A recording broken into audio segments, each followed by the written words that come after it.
Murdoch doesn't own Sky News UK. Oh, really? I thought it was still owned by the Murdochs. Whatever. It doesn't matter. They're demons nonetheless. Defend the right to demonstrate against apartheid is what he was fucking being arrested for.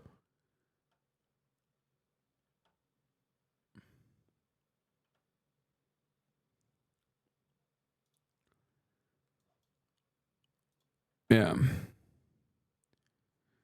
Demonstrate against apartheid, join this picket.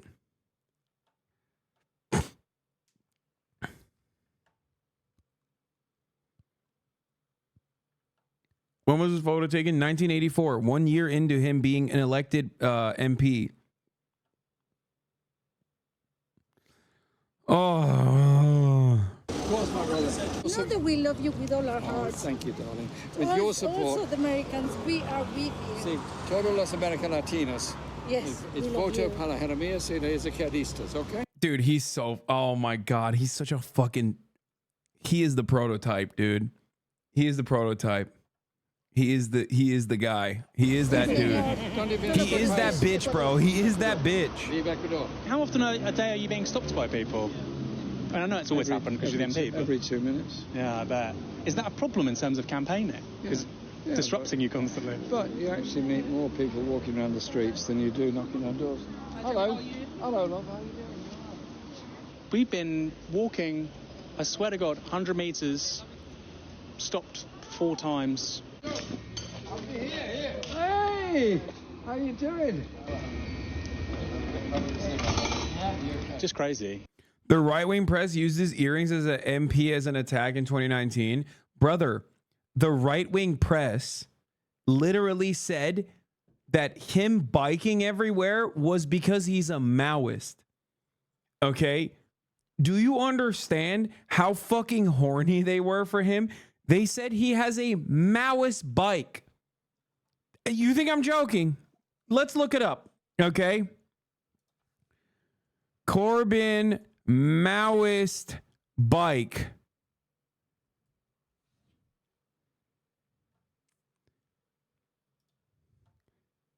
Jeremy Corbyn hits back at the press from asteroids to Maoist bicycles.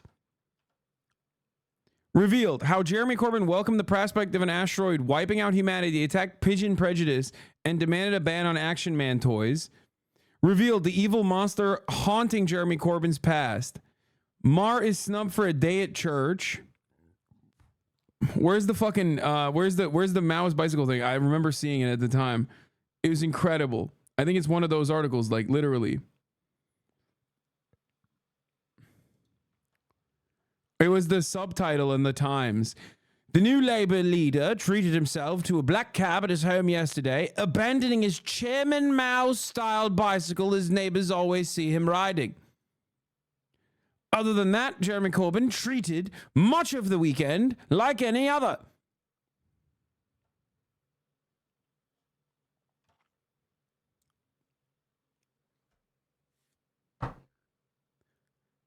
You can see here Jeremy Corbyn eating a sausage, much like Stalin would. Sausages, a Stalin-style sausage he was eating.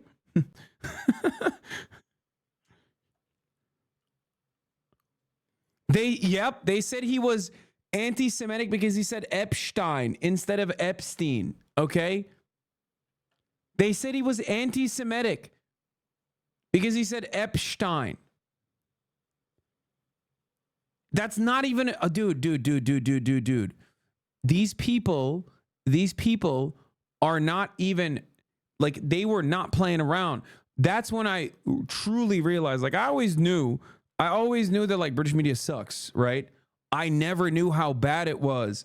I'm telling you, that's why for years and years, I've told you since this shit happened, I told you for years and years, like, if you think the American press is bad, like, British press is fucking so much worse, dude. Piers Morgan, whose show I go to all the fucking time, you need to understand something. That motherfucker was investigated for, like, hacking into the royals' phones, bro. They do not play around over there. They are fucking insane. British media is fucking insane, dude. Or not the Rolls phone, a dead girl's phone.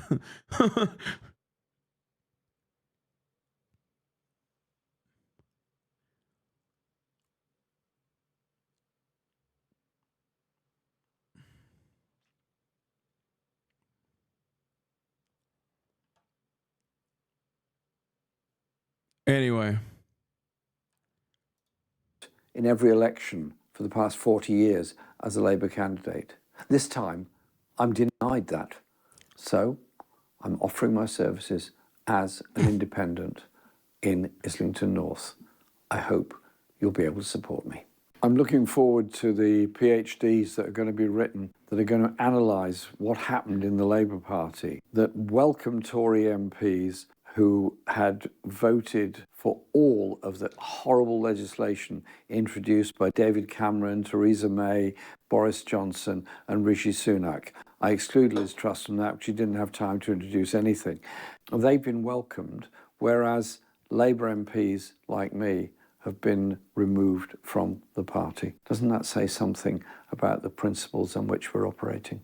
When I stepped down as leader of the Labour Party, the party membership was hovering around 600,000, the largest membership. The problem with the dynamic that Corbyn brought to the Labour Party was that, like, the youth vote was college students and a shit ton of he brought a shit ton of young voters to the Labour Party, okay?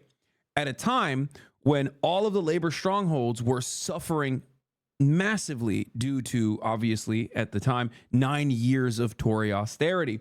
And this created a fissure within the party, okay, which the centrist, center-right Labour Party Lib Dems basically took advantage of, okay?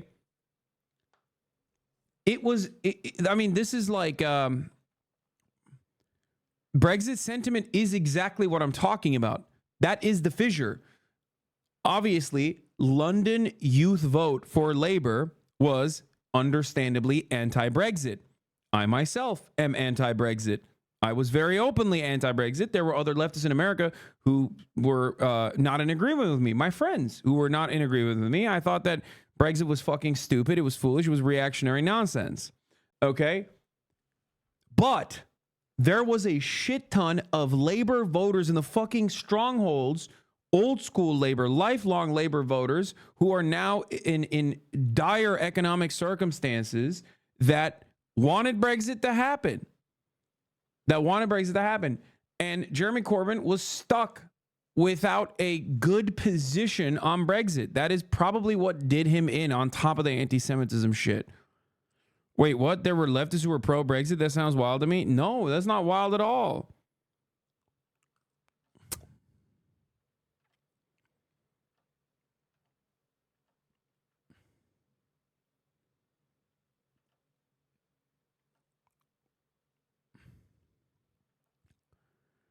Anyway, It's ever had. Money wasn't just a pro-Brexit. He never gave a firm position on Brexit. He literally always ran away. He always fucking ran away from giving like an actual position, which fucked him. People were like, "What do you mean you don't have an official position?" Which is ironic because it's like that shit literally that was the correct position. Okay, being somewhat of a Eurosceptic, while simultaneously thinking that it's good to have this kind of like trade.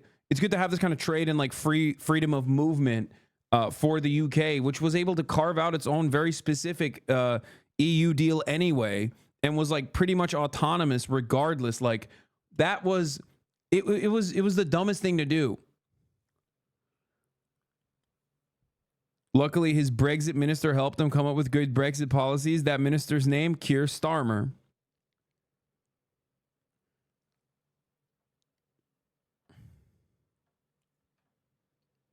All leftists should be anti-EU. That doesn't mean Brexit was good, though.